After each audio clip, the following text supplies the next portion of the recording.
Hello and welcome to the CX Files for March 6th, 2025. My name is Mark Hillary and I'm in Sao Paulo, Brazil. And I'm Peter Ryan back in Montreal after a great week in Berlin. Mark, nice to be back on the CX Files with you and really excited to find out who we are going to be hearing from this week. Yeah, well, we've got an old friend of the pod, Sergei Levteev, who's the CEO of IBA Group. He's based out in Prague in Czechia. I know that you've certainly met and run into Sergey a few times before, Yeah. but IBA Group is not a specialist in CX services, but they are specialized in the kind of IT infrastructure that underpins a lot of this. And so I actually talked to him about the use of AI, especially in CX, but we kind of focused specifically on the question of infrastructure. You know, how difficult is it to set this stuff up? What kind of kit do you need? What kind of cloud system do you need to make it work? So we were kind of talking a little bit more about what underpins all of this, because I think that that's something that we often forget about when we're only focused on the services themselves. Well, this is very true, and I think that the backbone, what lies beneath, is always something that might not be the coolest thing to talk about or the flashiest thing, but without it, you can't make the technology work. And there won't be a better person than Sergey to come to the table to discuss what some of these issues actually are. And you're right, I've run into Sergey many times, a few times at the IBA headquarters themselves, and I've got to say that somebody with the level of experience, but also pragmatism and real world point of view, he truly brings a lot to the table. And I think the discussion that you're going to present with him is probably going to be one of the more scintillating ones that we're going to have on the pod this year. Yeah, and just an interesting point about this discussion as well is that it's actually a bot programmed to sound like Sergey that's speaking on the recording. So we kind of did text to speech to get his voice. So I think he just wanted to demonstrate his AI credentials by using a kind of speech synthesis thing instead. But it does actually sound exactly like him. I love it. I think that's amazing. And I think that it is an absolute testament to what we're doing here and the power of AI and what it can bring to the table. So I can't wait to hear you and AI-driven Sergey and what the basis of the discussion is.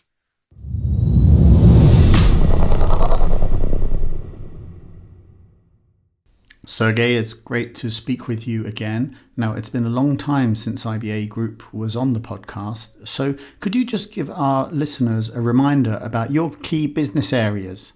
Yes, it's been a while since we've talked. So, IBA Group is an IT service provider.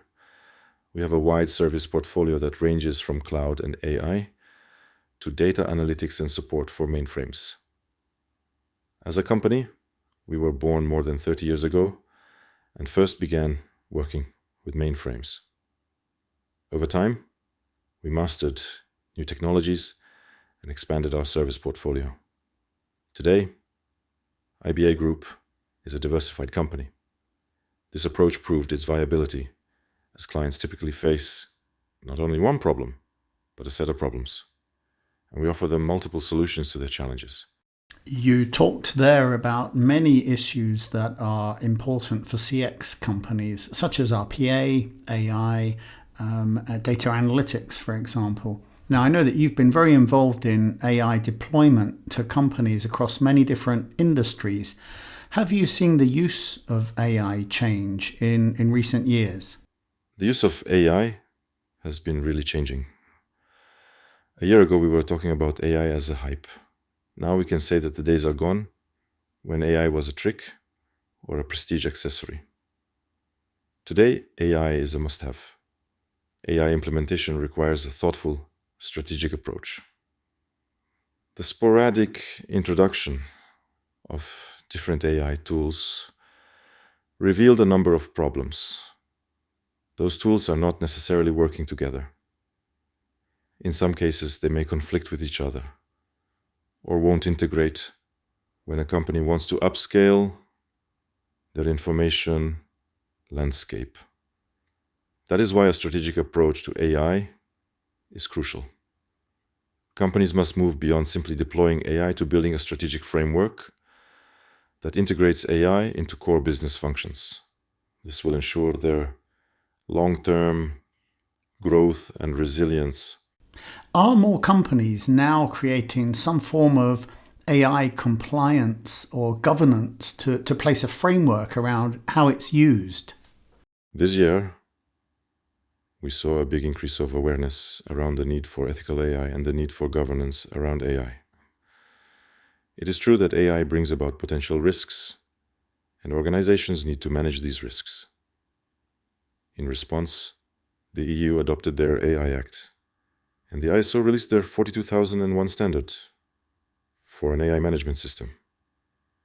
Thus, companies can implement quality controls to ensure ethical deployment and transparency. I know that you're involved a lot in data security, and there's always security threats to companies that are storing very sensitive customer data, especially payment data, for example. But is the current wave of cryptography that we're seeing creating a situation where it will be impossible to keep data securely? I wouldn't say it will be impossible. There are challenges ahead, that's true.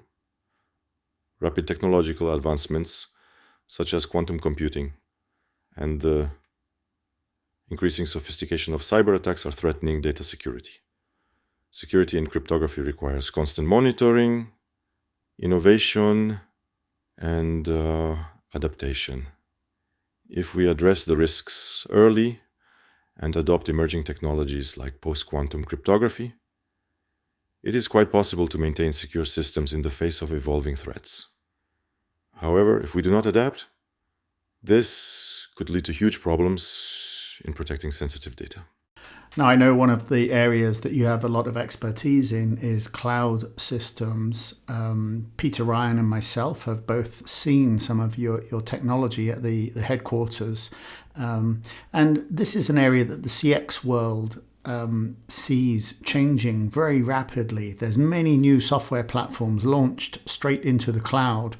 Do you see any disadvantages to all the systems that we rely on moving into a virtual space? Moving systems into the cloud offers numerous benefits, such as scalability, flexibility, security, and cost efficiency. But it also introduces certain risks. We recommend implementing multi-cloud strategies to avoid vendor lock-in, regularly audit cloud configurations, and use hybrid cloud solutions to combine the flexibility of the cloud with the control of on-premises systems. This way, organizations can minimize their risks. For example, we at IBA Group have our own cloud platform called ICDC. It is a hybrid cloud solution where our clients combine both public and on-premises cloud services under the single platform. Also, they handle infrastructure security, while end customers are responsible for securing their applications, configurations, and user data. This helps overcome potential disadvantages. And no doubt, cloud computing remains an indispensable technology for many organizations. Now, something that I often talk with my friend Stephen Lloyd about is innovation and the next wave of business innovation. His recent book actually looked at innovation in America and especially how AI is driving a new wave of innovation. But where do you see the next wave of business-led innovation taking place? I mean, are we going to see it in software, in devices, or even the metaverse in online worlds? As we are a software development company, I would focus on software innovations. The next wave of business innovation is likely to revolve around generative AI, blockchain, quantum computing, cybersecurity, and green technologies. Generative AI tools are transforming creative industries, customer service, and product development. Businesses will continue integrating these tools to automate tasks, personalize customer experiences, and enhance decision-making. Blockchain-based solutions will redefine operations, specifically in finance, healthcare, and logistics industries. Though still in its infancy, quantum computing can revolutionize industries like pharmaceuticals, finance, and energy. Cybersecurity technologies are also gaining momentum because companies need to protect their data from unauthorized access, corruption, and theft. Businesses will go on developing and implementing tools for carbon tracking, energy, efficiency, and supply chain sustainability to meet ESG goals.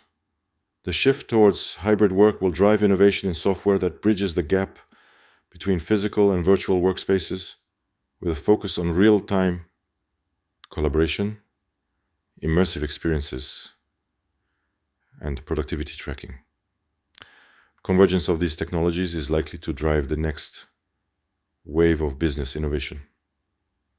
Businesses that adopt these and other innovations will gain competitive advantages. Sergei, thank you very much for this interview. It was great to get you back on the podcast. I do hope that next time I get back out to Prague, I can see you and we can enjoy some of the local hospitality there, and hopefully with Peter as well. Just for anyone who is interested in the technology that IBA used here to create the virtual Sergei, it was designed by ElevenLabs. So they've trained the system on Sergei's voice and then done a text-to-speech version of the interview. Thank you for having me on your podcast, Mark. I enjoyed our conversation and the opportunity to share insights on technology, AI, and business innovation.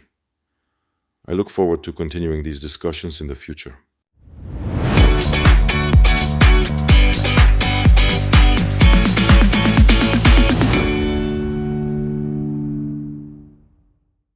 Thanks for listening to the CX Files podcast.